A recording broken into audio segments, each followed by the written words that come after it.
Thank you all for being here. I'm so sorry that I was late. My name is Aisha Moodie-Mills. I am a senior fellow with the Center for American Progress. I also am, I guess we could say, gay for pay right now. My wife and I also host a political talk show as well called Politini. So I do a variety of things, and I'm really excited about this conversation because I am someone who is somewhat new to working as an out LGBT person. I probably came out relatively recently in the grand scheme of my career. It's been maybe 5, 6 years or so.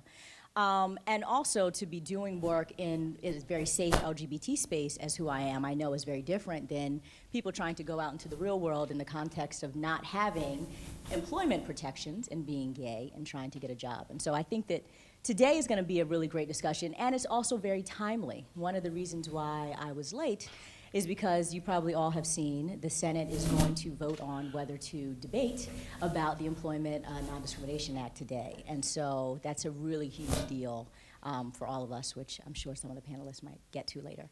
But let's just jump right in and have a chat. I want to start with Candace Fields with W.L. Gore and Associates. Thank you for being here with us. Tell us a bit, students often have many choices when looking for potential employers, from corporate to nonprofit land, working in retail, working at an engineering firm, which you can speak to. How do you investigate and navigate the climate for a potential employer or a company? How do you do that research?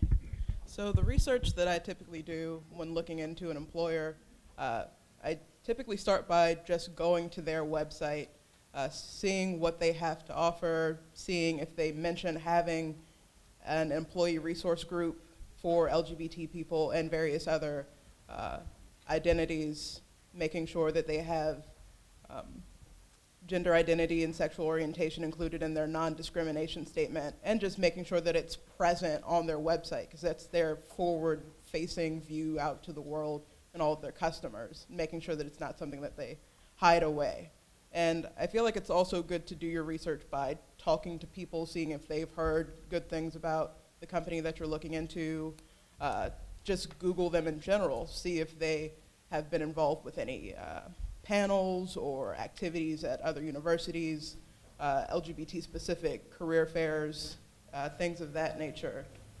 And also, there are plenty of places online where you can get feedback from people's own experiences with a company. Would they recommend it? What have they faced? So those are various places where you can find information just online if you can't have a rep to talk to. Patrice, you're with PepsiCo, correct? Correct. So once you actually get your job and you do your research and you realize that the organization is not crazy, and that they are open-postured and friendly to diversity in general and LGBT people specifically, talk to us a little bit about what you can do to advance equality in the workplace in a bigger and bolder way. That's a great question. Personally, I think that creating an equal workplace, or a workplace even beyond basic equality, but one that really celebrates our differences, celebrates who we are as a culture, and it's just ingrained into the organization, kind of takes a village. And I know that sounds trite, but I think it begins with policies, corporate policies, company policies that fundamentally guarantee the rights of every individual.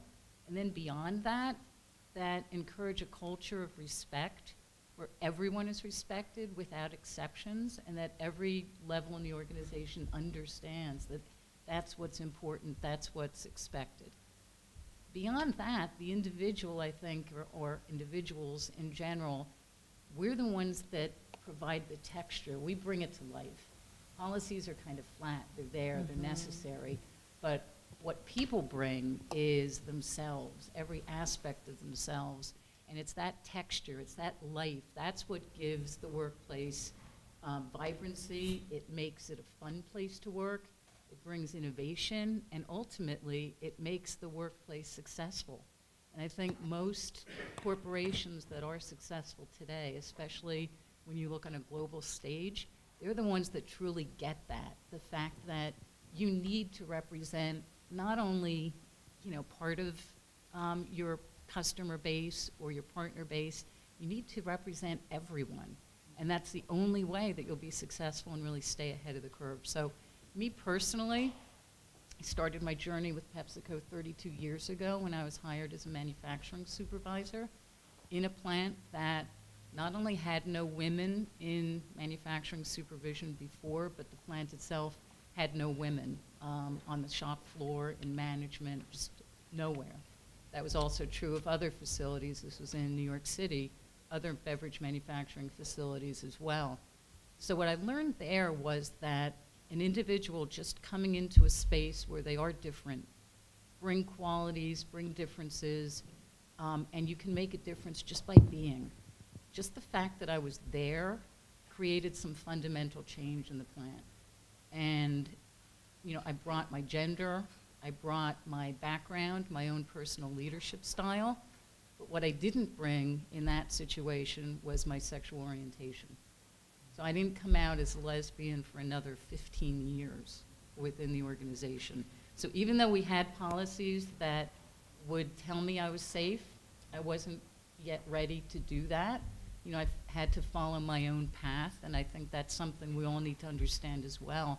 When I did, and I did it kind of toe by toe, step by step, what I realized then was that it was a very safe space, and not only did it not create any barriers, it actually opened doors. So since I did come out at PepsiCo, I was able to co-found one of the employee resource groups that you talked about in our northeastern area region as we expanded the groups throughout the country and now globally.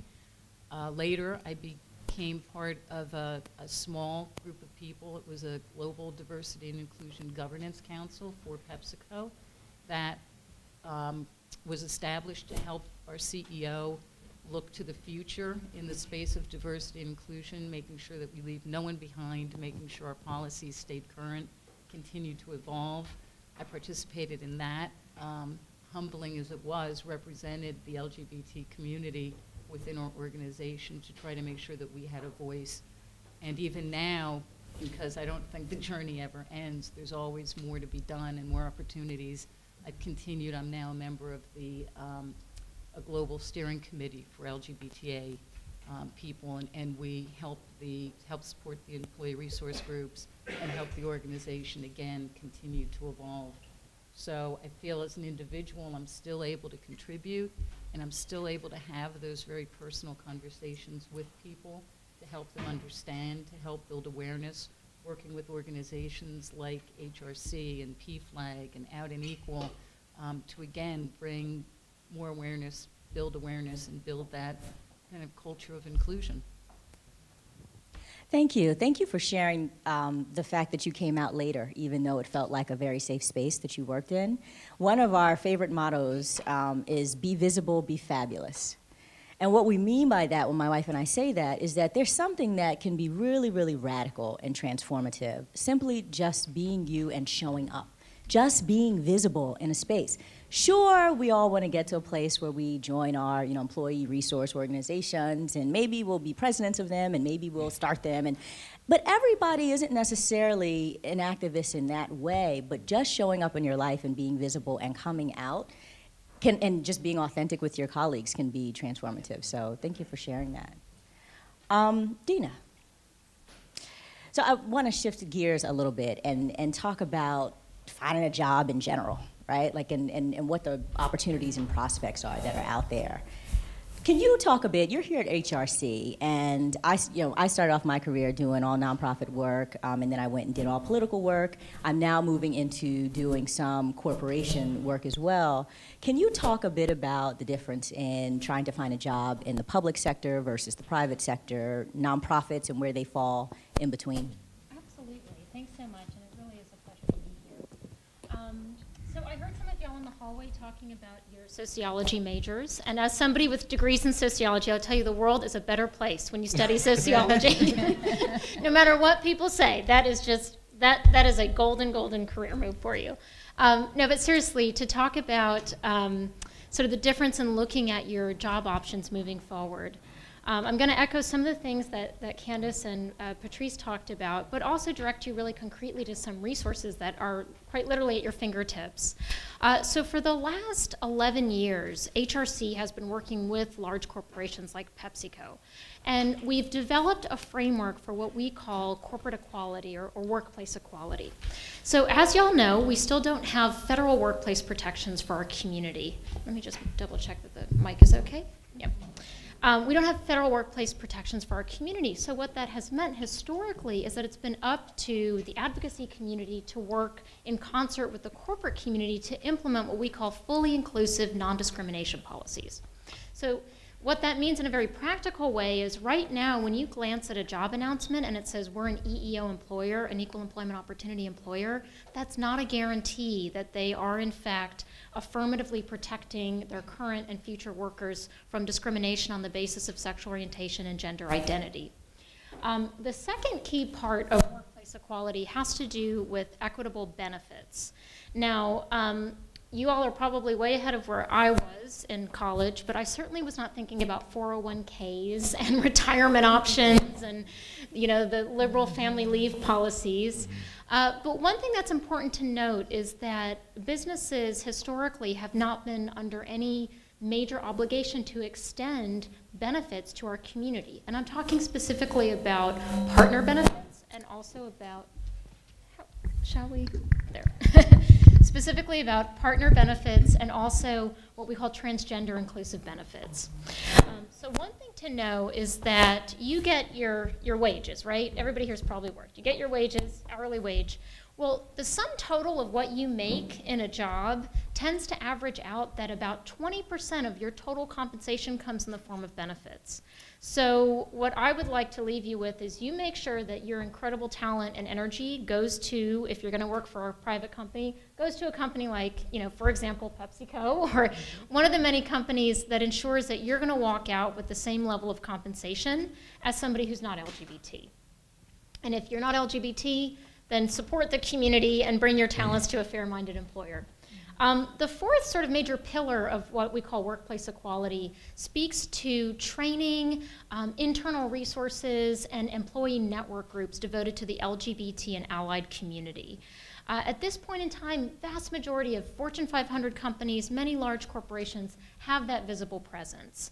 It's important too because they provide a leadership platform for a range of workers. In other words, you might be working with somebody very, very high level, a senior vice president, but just because you have brought your authentic self to work, you are engaged in your employee network group, you might get career and mentor opportunities that, you know, had you not joined, you know, wouldn't necessarily be available. And I think it's also a great way to develop some of the sense that Patrice outlined, that you are not only sort of just accepted for who you are, but they want you at the table simply because of who you are and the unique attributes you bring to the table along various lines of identity. And then the fourth final pillar is the extent to which the business is engaged with what we'd say the outside their four walls. You know, are they championing our legislation? As the cloture vote is going to happen this evening, we've been working hard to get 120 major businesses to publicly go on record in support of the Employment Non-Discrimination Act. Also, take a cue from how the business operates externally. You know, I just sort of on a really personal and professional level thank PepsiCo for their support of this program, for their support of broader LGBT issues, because this is an investment that the company's making in our community. Well, I'm sure PepsiCo would love every single one of you to come work for them eventually. There's no guarantee of that. And so just the fact that they have, you know, engaged in this philanthropy is a major signal. So when you say, okay, that's all great, the 4 pillars, Dina, I got it. Now, how do I know what these companies are doing? We at HRC publish an annual Corporate Equality Index report, and there's also a handy employer guide that y'all have gotten on your chairs. And you can quite literally look up any major business and see a scorecard, and you'll be able to break it down and see, you know, would I get transgender inclusive benefits there? Am I fully protected based on both my orientation and my gender identity? So we try to make life easier for you on that side. The difference, though, between looking at federal or public sector employment is that part of the reason why there's been tremendous growth within the corporate community is that these decisions can be made solely by a corporation. In other words, if PepsiCo wants to implement more equitable benefits, they make a decision in-house and it rolls forward. the public sector work is not quite that streamlined, and it involves a certain body that's just a few miles from here, known as Congress, and some things can take years. And so in terms of public sector work, a couple key takeaways here. By and large, the federal agencies are protecting on the basis of sexual orientation, and OPM, the Office of Personnel Management, has given guidance on the issue of gender identity. There is a little more in terms of job seeking, a little more independent research you have to do, because technically the federal agencies can, to some extent, abide by their own rules. And there's not necessarily one central place to find all of that in-house. But a couple of key notes. You know, after the Supreme Court, spousal benefits largely have to be recognized. Unfortunately, though, we are not in a moment in time in which federal employees can be guaranteed access to transgender inclusive care and coverage, healthcare coverage. But we also, at the same time, in terms of some of the other pillars of visibility, of a presence at recruitment fairs, it's quite a day when I show up to workplace summits and the CIA, NSA, and FBI are actively recruiting LGBT talent. For better or worse, they are. And you know, in other words, there's a recognized investment in our community across different agencies. USAID, State Department, under the Obama administration.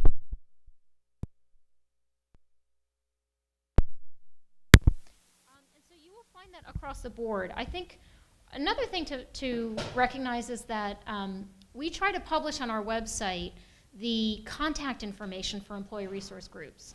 And again, I may be projecting from my own experience, but I always felt a little shy about asking a lot of questions about a job. I was just happy to get a job. What's great about employee network groups is that often it's a sort of set of potential friendly faces and potential mentors like Patrice or Candace that really want to tell you the honest truth about what it's like to work there. And so if you can, you know, look up PepsiCo, look up the LGBTA resource group contact, that's somebody that you could have a frank conversation with and say, you know, here's some of the concerns I have, or what's it really like day to day, you know, in this workplace environment, and what opportunities would be ahead for me. So just sort of in short here, we have a lot of institutionalized knowledge on the private sector.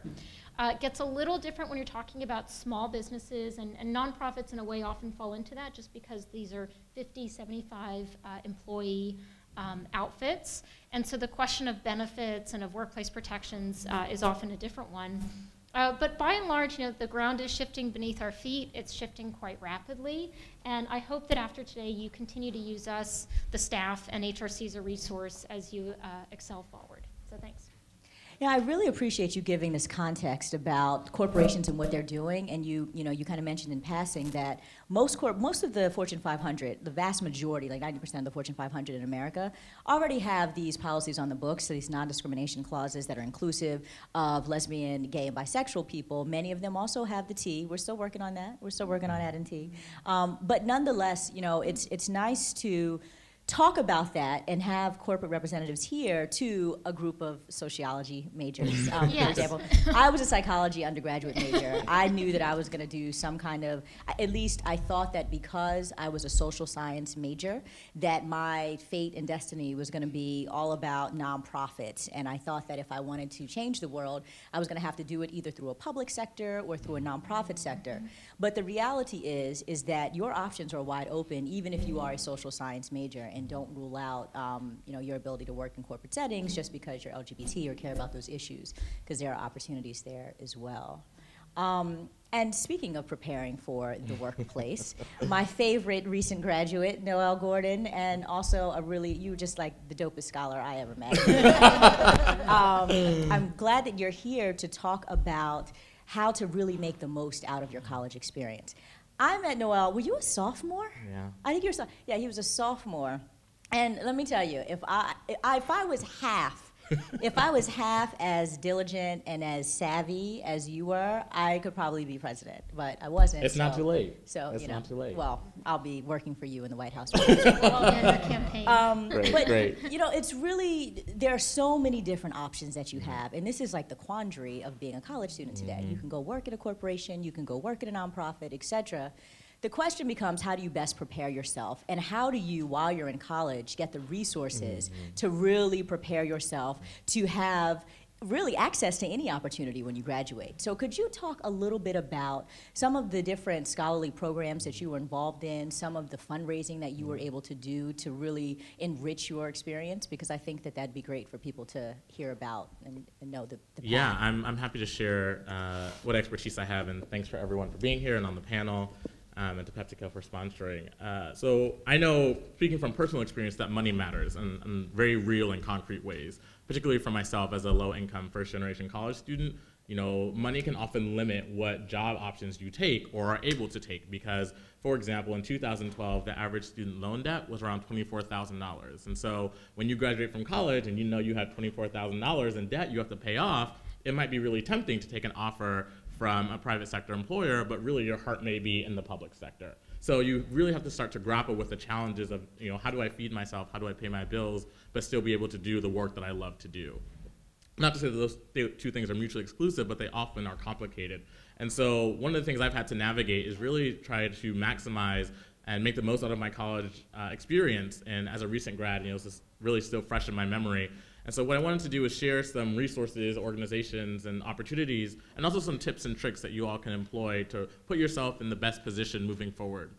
So one of the first things I would encourage you all to do is apply for scholarships. Any scholarship that you think you might be eligible for, do it. A lot of students screen themselves or opt out of applying for scholarships, and so there's a whole talented pool of people, but they don't want to slog through the application, they don't want to do the interview, and so they just choose not to pursue it. HRC, thankfully, maintains a large database of scholarships, fellowships, research grants, opportunities that I would encourage you all to check out on our Youth and Campus page. So it sort of also breaks it down by state. So not only can you see what resources are available in your state, you can also see what resources are available nationally. So I would really encourage you all to check that out. The Point Foundation, which is the nation's largest LGBTQ scholarship granting organization, just opened up their applications, and that's due, I believe, in January. And that organization has made a really meaningful difference in my life. When a time when I had no health insurance, that organization was there to give me funds to get health insurance. And a time where I couldn't afford, you know, maybe to make a semester's worth of books, that organization was there to provide resources. So there are people willing and out there to connect with you, who want to connect with you, and sort of maximize those opportunities for you. Second, there are a ton of fellowships opportunities. Fellowships are a little bit more involved than scholarships, whereas scholarships, they may sort of give you mentorship opportunities or you know, funds to pursue whatever it is that you want to do. Fellowship opportunities can last a semester, a year, and that's sort of how I first met Aisha. I was on a fellowship opportunity here in DC, and they provided the funds for me to have housing, to have food, and then I just, you know, was free to work and gain experience and make connections and deepen my network. And so I'd really encourage you all to look out fellowship opportunities. You may be thinking, you know, I don't have time or the money to take off a semester from college, but it's really important to connect with your advisors and plan ahead. So that way, you know, maybe your final semester, or maybe your first semester of senior year, you spend working in Washington, D.C., and then you can tell that employer, hey, look, I'm going to be back here in 6 months, and so you'll still be fresh in their memories. And a couple, you know, organizations that are really great about fellowships are the Gay and Lesbian Victory Fund, the Congressional Black Caucus Foundation, and the Congressional Hispanic Caucus. They all offer wonderful fellowship opportunities that I would highly encourage you all to check out. And I would think third, this is something that's becoming increasingly important, is try to find a side hustle. You know, all of you are really talented, and I think trying to find a side hustle, whether that's graphic design, photography, technical writing, any of those skills that you already have are ways that you can monetize them and leverage them by building a website, creating a LinkedIn page, and using Twitter to push out the skills that you have. And people will connect with you. They will seek you out and try to create opportunities for you to save up and sort of position yourself.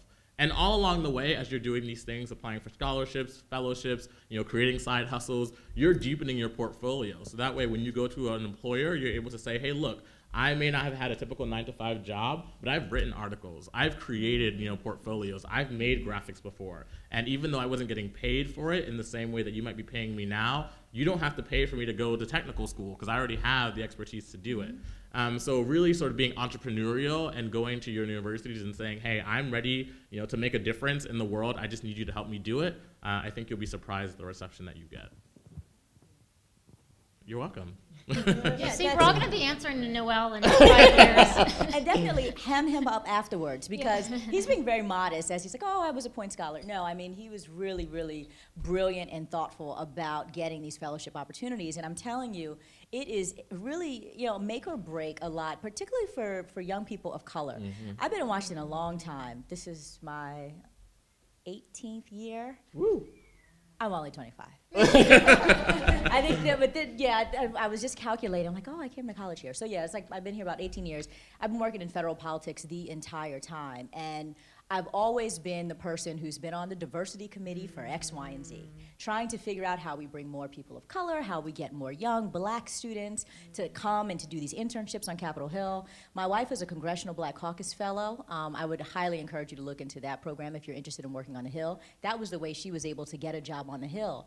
There are these really crazy barriers and competition. It's just so competitive because all of you are just so bright and brilliant. And I say that knowing that you've come up in a time where you've had to be much more competitive than perhaps my generation did to just get, a entry-level opportunity. And it is so important, particularly for young people of color and also lower income young people, to find ways to supplement their experience in being here. I can't tell you the number of folks that I've met just talking to different college campuses who I'll be down in Atlanta at Morehouse, and some young man will be like, oh, I want to come to DC, but I can't really afford to not work all summer and come and have to pay rent and not really get paid, because a lot of these internships are for free. You might get $500 a month to take the metro, but you can't really eat off of that. And so it tends to be a barrier where low-income people of color don't always have the family resources to be able to take time and not work. And so these types of programs for you to be able to find free money to explore your interests give you a leg up, because you can't get a job in this town, particularly without having had some kind of internship, without having created opportunities for networking and all those things. And Noel was a master networker. Clearly, he has a job here. But you also interned at the Center for American Progress, where I am, which is the largest progressive think tank in the country. So, I mean, to be able to have those opportunities, to be able to have someone finance you to do them is invaluable and really sets you up for success. And similarly, if you're trying to get into grad school, Margaret, I mean, it's competitive to go to grad school too, right? And you have to have these life experiences, these work experiences that you don't just get in the classroom. And how can you afford to finance those and then also afford to be able to finance going to grad school to get some additional experience? So talk to us a bit about that. Sure. Well, first I want to say thank you so much for inviting me to be here on this panel. It's actually really humbling for me to be here and to speak with all of you. So basically, as my previous panelists have spoken about, there are a myriad of different ways that each and every one of you can serve society as social change agents, and I truly believe that you can do it. Graduate school is not always the way to do it. So it's really, really important to think about what the end goal is, and then look at the different steps to get there. If you do want to become a lawyer, then maybe law school is the way to go to it. But if you want to be an activist or an advocate, grad school may not necessarily be the way to get there. So it's really important for you to do the research on the different pathways to get to where you want to be. If you go back to your school, often career services offices at each of your institutions might be very helpful as a resource to you to sort of think about, I want to be X, Y, and Z. And you have so many incredible talents that I'm sure you may need to take a little bit of time to digest everything that you've learned here. To think about, okay, now that I'm here, I got all this amazing information, how do I actually work it so that I want to get to over there? So let's say you have figured out, okay, I know what I want to do, and grad school is definitely the way I want to go. There's so many grad schools out there. How do I figure out which one is the best one for me? So I work at Teachers College at Columbia University, and we have over 100 degree programs that are really great, and I really encourage you all to take a look at the DC. And our programs are in education, in health, in psychology, in policy, and leadership. So I really think that it's worth it to take a look at. We do have a really robust sociology and education program it is really, really great. And there are other things that are involved, like timing. Do you want to go to grad school right after undergrad, or do you want to take some time to work and gain some professional experience? The time to degree. So some folks choose to go part-time and work full-time, or have other maybe responsibilities like families, or if you go full-time, how long will it take you? If you're full-time in a master's program, it often takes 2 years. If you're in a doctoral program, it could be 5 to 7 years of full-time research. I mean, that's just something that you have to really think about. And then, funding. Thank you so much, Noel, about bringing this topic to us, because it's really important and something that you all should think about.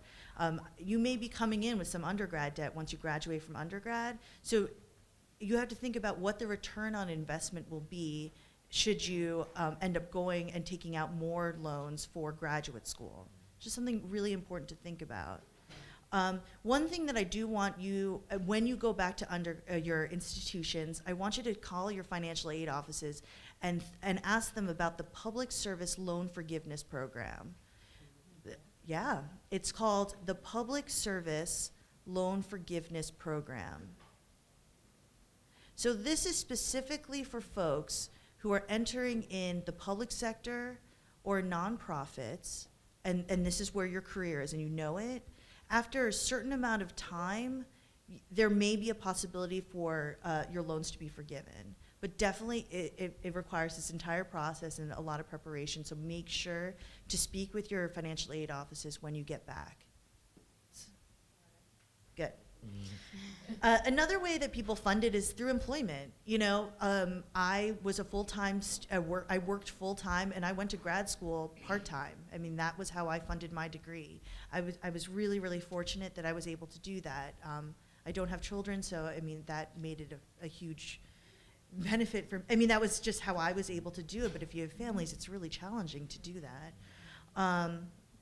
In addition, there are also teaching assistantships and graduate research assistantships. That's how some other folks fund their studies, and that really depends on what your research background, what your research experience has been during undergrad, the faculty member, the institution, and the department. So it's important to, when you already know that this is the school I want, do they have the resources to support you as a research assistant? That's really important for you to find out.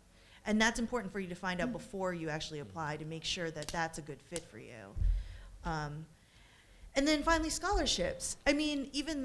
Scholarship funding for graduate school is actually not as common as for undergrad. It's harder. I just really want to be frank with you. That being said, and as Noel's helped a lot in sort of pointing out different resources to you all. At Teachers College, we have two that I wanted to talk to you about. The first is called the Diversity in Teacher Education Fellowship Award. This is specifically for graduates of HBCUs who are interested in going into K-12 teaching in an urban school. This is, if you want to make a change in society, teaching in a classroom is really one of the most profound ways you can do that. Really affecting an entire generation of folks. And so this provides full tuition awards to folks who are graduates from HBCUs and want to go into the K-12 teaching.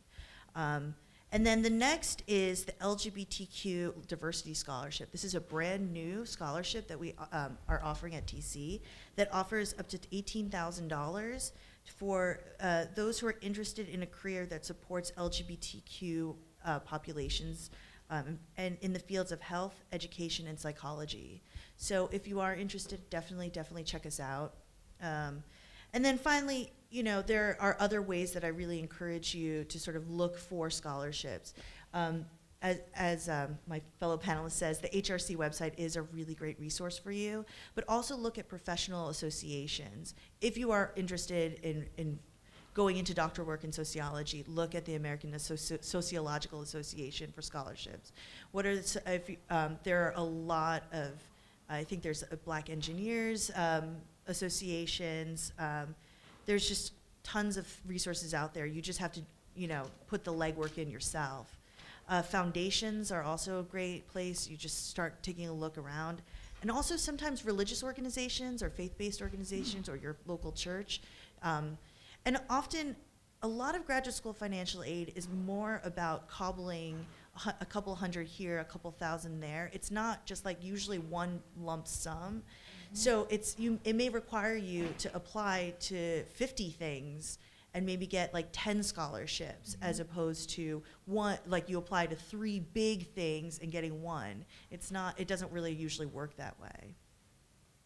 And yeah, I think that's well, great, thank you. This is so much rich information. So I'm trying to multitask, and if anyone knows me, I'm not the fastest like Twitter person. So I'm sitting here on the Twitters trying to like keep up with everything that's happening. But I do want to encourage all of you, if you have questions, please tweet them out. Because of course you could ask them, but we'd like you to tweet them so that we can engage everybody else. Oh, thank you. Everybody else in the Twitter sphere who's joining the conversation with us. I do, though, as we're going through and pulling Twitter questions, I wanted to throw one out there to all of you and just jump in as you have thoughts. So with everything that's happening with LGBT equality, and it feels like we're moving rapidly, you know, we've got marriage momentum, and we now have ENDA momentum today. It seems that it's cool and okay to be out, to be LGBT in some circles, right? Talk to us about the pros and cons of just very explicitly coming out on your cover letter or on your resume. Should you do that? Should you not do that? How does that relate to, you know, you just kind of sharing about your background? What do you guys think about that? I'll take it. I think it's obviously I think it is institution specific, but especially in higher education, I think you have to be true to yourself. And if being true to yourself and doing advocacy work specifically for people of color in the LGBTQ community, and that's what your passion is, that's what you do, then that's what you should talk about. Because that, I'm assuming, would be the research you want to go into, if you're interested in grad school, of course. You have to be true to yourself. And if you can articulate it and this is your passion, then that's what you should do.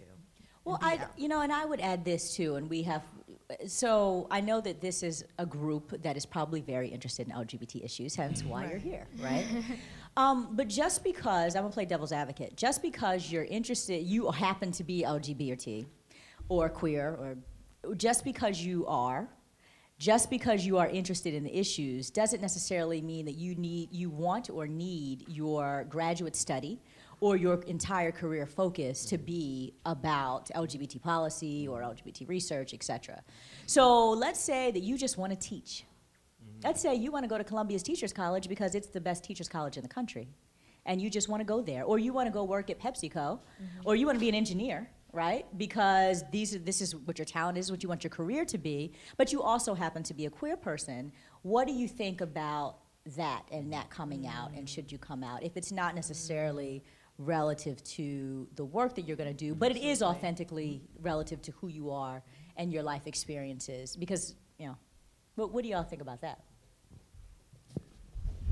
I guess the context that I can give is we actually have done 2 big national studies on the extent to which people are open or out in the workplace. And quite interestingly, just as, you know, it seems that everything is changing, you know, you're practically not hip if you're just straight and cisgender right now. You know, you have to be LGBTQ to be cool. But at the same time, that's why I came out. It was only to up my social But seriously, you know, the one common thread across this room is, hey, we're talking about your health insurance, paying your rent, paying your bills, paying off your debts. And what we find is that a lot of young people go back in the closet. In other words, you're out to your friends, your family, your schools. I'm not saying that this room will embody that moving forward, but certainly we see that across the country, and that sometimes it's boomers, baby boomers, are out at rates that are higher than us young people. I look younger. But, you know, in terms of, I don't think we should be too sort of, sort of rose-colored glasses about, you know, I'm going to be out, I'm going to be open. It depends on what choices you have in front of you. If you have 2 or 3 job offers in front of you, absolutely. You know, you put that forward. Put forward in a way, for example, if you've taken a leadership role on, you know, a Black Student Association, an LGBTQ association, if there is a professional link, it often makes really good sense to put that forth, because what you're showing is, here's my authentic self, and here's how it has mattered in the cadre of skills and connections I've been building up. Typically, you won't necessarily hear somebody just kind of in passing reference their, you know, their orientation, their gender identity, just sort of as part of the job talk. But certainly if there's a meaningful connection to it, I think it does make sense to talk about it. And at the same time, if you find yourself with, you know, one job option in front of you and you want some really frank advice, enlist some allies, you know, call up Patrice and say, I'm concerned about this, or talk to, you know, you also typically have an option when applying for jobs to call a more generic HR line. So for example, if you were concerned about, you know, the availability of transgender inclusive healthcare benefits, you may not want to ask the hiring manager or the person you've been interviewing with about it, but you can always call an HR benefits person, call, you know, to the extent that we house the information, we have it. So there's just a range of ways in which you can kind of collect information so that you're making the best informed decision for yourself. And the great thing about sort of the evolution of being open or out is that it can always change. And so if you didn't happen to come out during your interview process, you have hopefully years ahead of you at that job or at another job. Were you going to say something? I do want to throw, I do want to throw one more out there about this kind of coming out on, there was a great question on Twitter. And this is something that I don't have the answer to, so I would love anyone, maybe the HRC crew might know this answer. Can trans people put their preferred name and sex on their CV or resume if it's not legally changed? That's a great question. How should you present yourself? Yeah. Oh, sure. You can certainly put, but this again sort of goes to the sort of options in front of you and the extent to which the employer already has what we would just broadly call sort of trans-inclusive policies and benefits. So, you know, your resume should reflect who you are.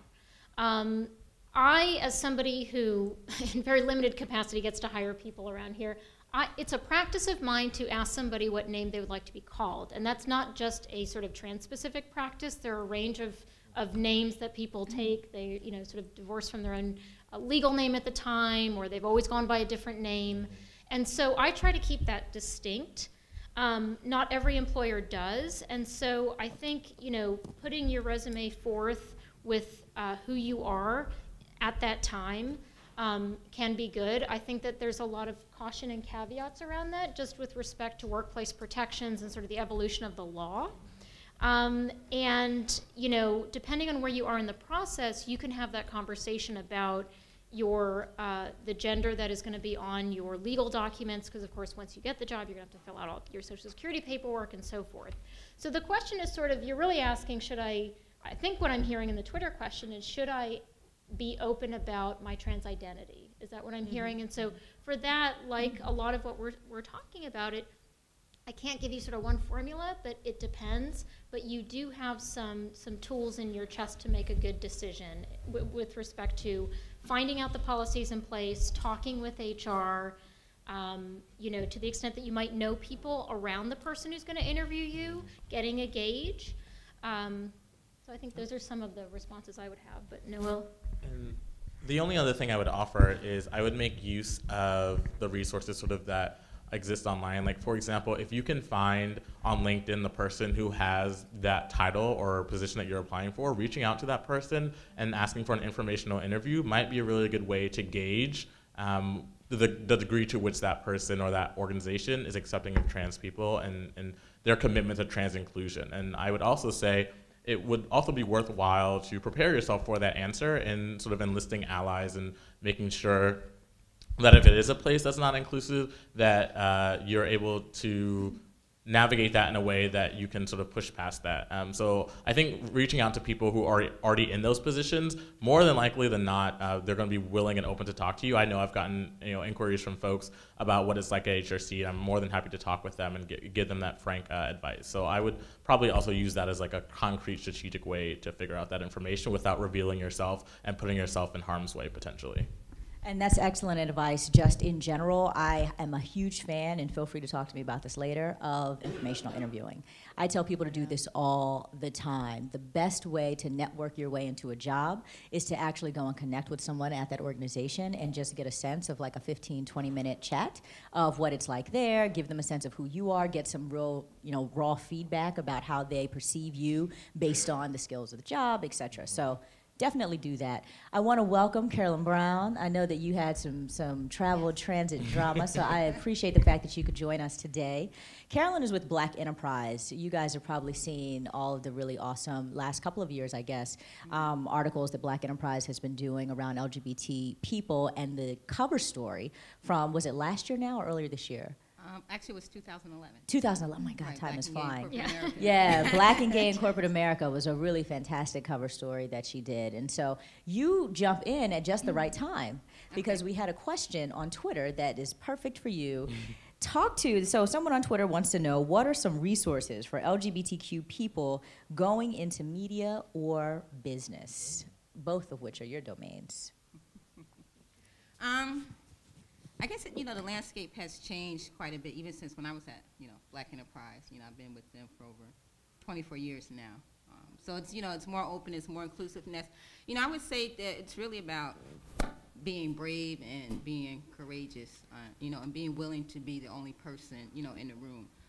Even when we talk about corporate America, a lot of times what we're seeing is that there are employee resource groups for individuals. So if you're LGBT or if you're Black, but then if you go to the LGBT group, you're maybe the only Black person. If you go to the Black Employee Resources Group, where you're the only gay person. So it's really about, you have to be brave if you're the only person in the room, to take that stance and, to speak out on your behalf. And then also in terms of, I would say also in terms of the human resources, I think you also have to be willing to communicate and talk to your human resources individual about what your needs are, what the needs are of LGBT people. And I think really for me, that's what I would like to say to you, that you really have to be brave, you really have to be willing to take chances and take risks.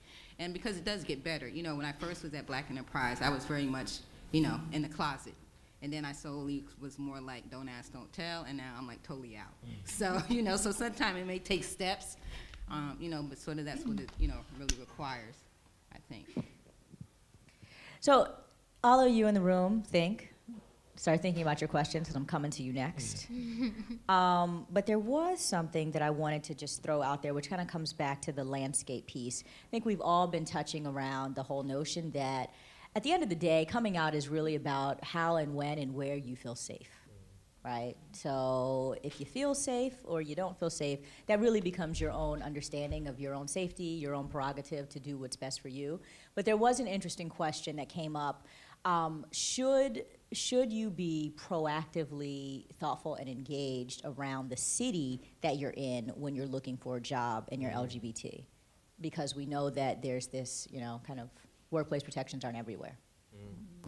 If I could talk about that for a little bit, because I think geography is a huge part of a decision that someone should look at when they're choosing a place for employment. And even I wanted to make a point, if you do choose to go into the private sector and you're looking at various corporations, even within a large corporation, it's very different depending on where you are. Different functions within the organization, different geographies, may have different personalities and even different cultures. So policies don't guarantee that everything is fine everywhere or that the culture is perfect everywhere. That said, they're hugely important, so you do want to make sure you understand the policies. But sure, I'm in a luxurious place right now where I spend most of my time in the New York City area. But I also spent 10 years on the road when I was in a technical support role, and I traveled around the Northeast, Mid-Atlantic. I spent time in West Virginia, Tennessee, places that typically are not quite as welcoming to LGBT people. I did change the way I presented in those locations, trying to be authentic, being as authentic as I can, but again, making sure that I keep my safety in mind. And fundamentally, it has to, unfortunately, it still has to be a part of the conversation, a part of your decision. But that said, I also agree that we all do need to be courageous at times and understand how far we're comfortable in pushing that needle, because disruptive change is important, and I know many corporations, including my own, will encourage people to be courageous in that way. It is a very personal choice, a personal path. All right, I'm going to take questions from the room. Please do. Okay. Well, actually, please stand up and let us know your name and where you're from. Do we want a microphone? Shout out. Hello, my colleagues. Hello, thank you all for coming. You all are excellent panelists, and I love the versatility in like where you all are in your career path. So make sure answers all the more relevant. So I believe this is for Noel. At what point did you realize that you could no longer count on your family for financial support? Because your mother is a single parent. Okay, just want to make sure. Because my mom is too, and I'm trying to figure out when is that breaking point going to come? Because I know she's not ready. She's not ready. But I want to know, like, how did you make that transition into adulthood and fully taking responsibility? And also, when did you feel comfortable in disclosing you were having difficulty in essentially supporting yourself? Because as you all have stated and recognized, without that financial independence, that's also a way you can be compromised. As far as your safety, the opportunities you want, you might as well stay at home.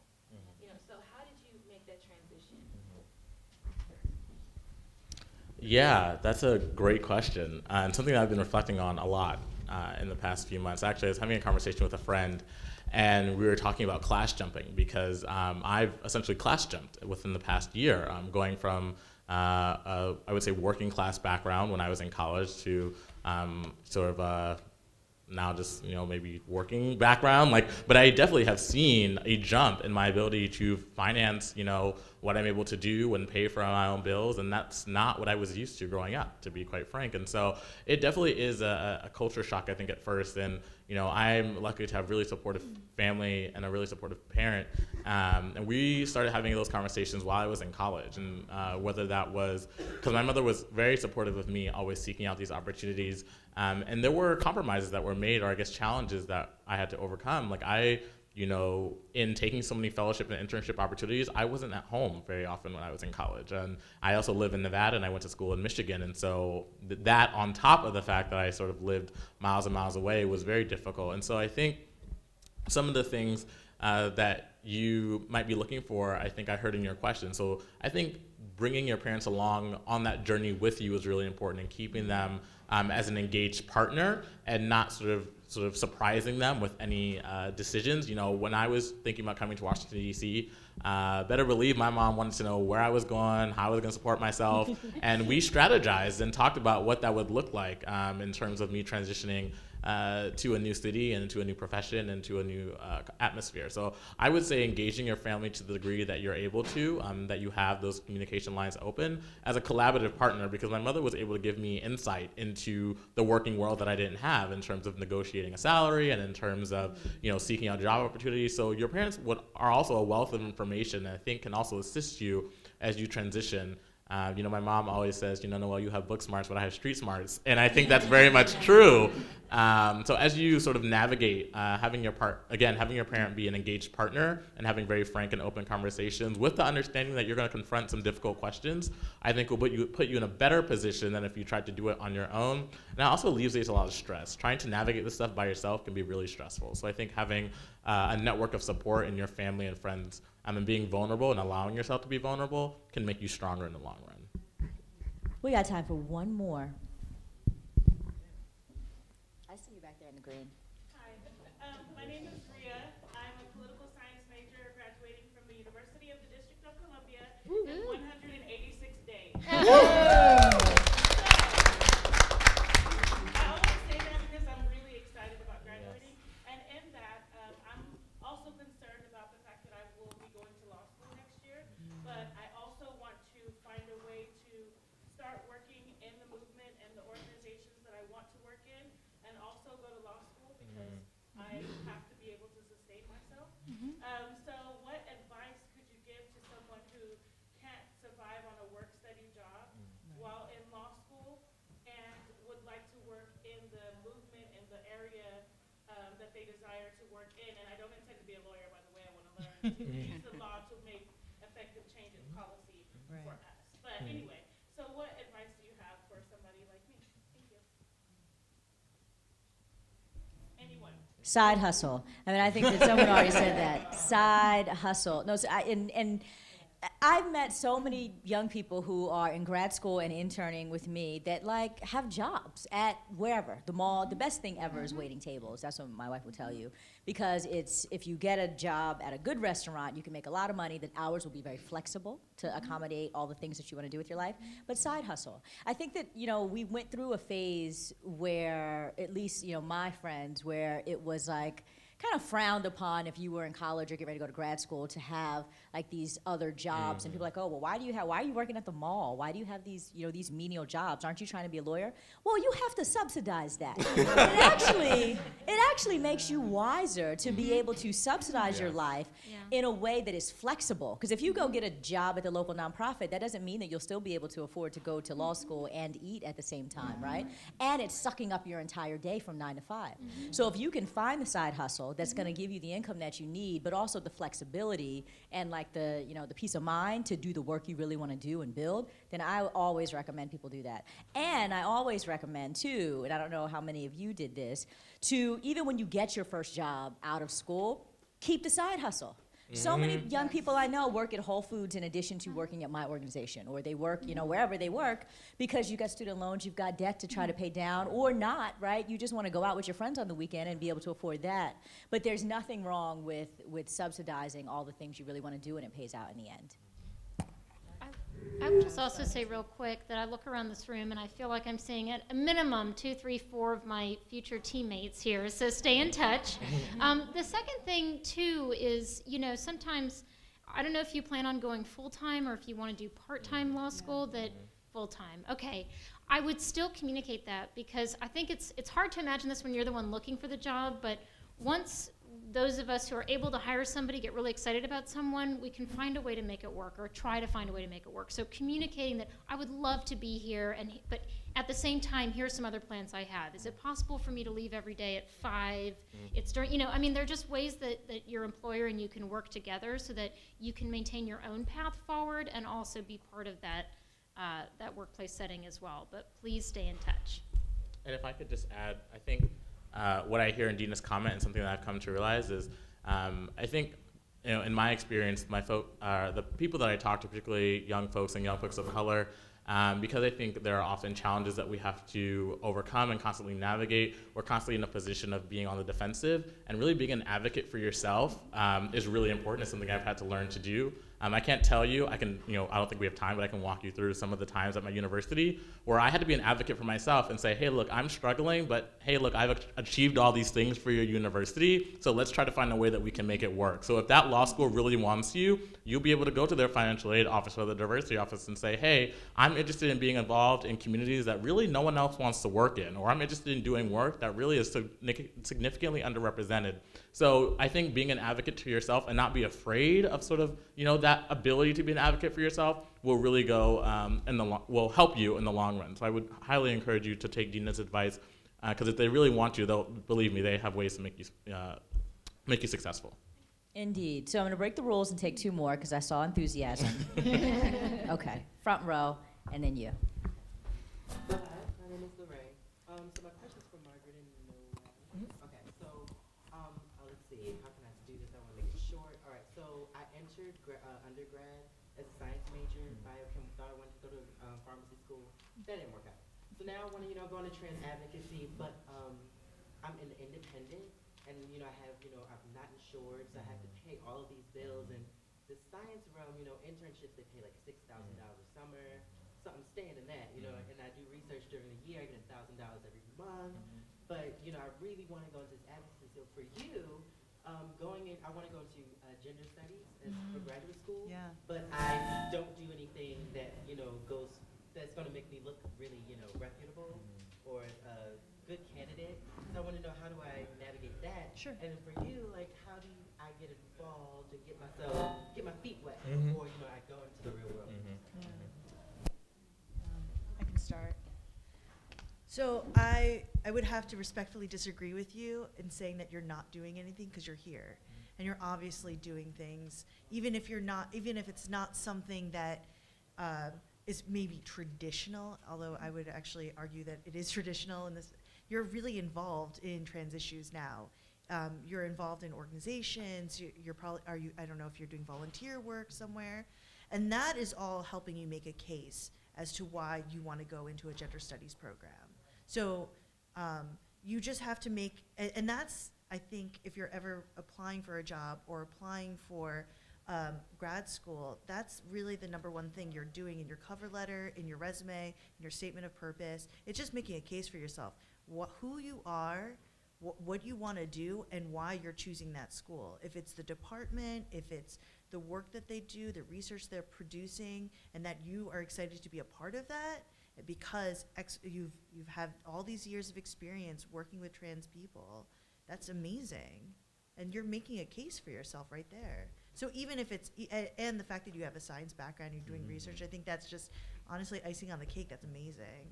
So you're doing great work, so I wouldn't discount yourself. Yeah, and I don't know how much more I would add. I would say the one thing that I've often told my friends is to be, I think someone spoke to this earlier, I think Aisha, caution the idea that there's one way to do advocacy. I think that's a pitfall that many people fall into. I know people who their advocacy is blogging, right, and social media, and they're able to raise awareness and raise consciousness in ways that, I can talk to 2 people in a day through my job, but, they're able to reach thousands of people, hundreds of people in their local community or online and really build solid networks, and that is a form of advocacy. I think mentorship, if there are other trans women or trans men or gender nonconforming folks who you mentor, even in an informal setting, being able to draw on those experiences and talk about them as advocacy, that's giving people empowerment, that's giving people a sense of hope, and that's a form of advocacy, right? That's capacity building, that's coalition building. So I think you're doing a lot of the things that probably would count as getting your feet wet, but maybe because no one, gave you a title, technically, maybe it may not be seen that way, but there are ways to brand that and turn that, with social media, with Twitter, with LinkedIn, creating yourself a hustle and being like, this is my brand, this is what I've been able to do. No, I wasn't part of any organization, but that actually makes me a better candidate because look what I could do without an organization. Look what I probably, believe what I could do if you hired me. So I think that's a really critical insight to take away. Yeah, I think that's the key thing. If you leave here today learning nothing else, it's that it's for you getting a job or getting into grad school, it's really all about how you're able to explain yourself and talk about your own experiences. That's it. That's it, really. It doesn't matter who titled you or who hired you or where you volunteered. Just explain your experiences in the context of what you want to do, and that goes everywhere. Last question, yes. Michael Thomas, North Carolina A&T State University in Greensboro, North Carolina. We've discussed a lot about homophobia in the workplace, but I have personally battled with heterophobia in the workplace, especially in being someplace and being present. I'm all about being authentic, but sometimes it's not enough, and I feel like being there, I have to prove that I am not there because to round out 100 action numbers. I'm there to prove I'm good at what I do. Where do you draw the line between suddenly demanding to be respected at the workplace and becoming a crazy tyrant who just wants to be respected constantly?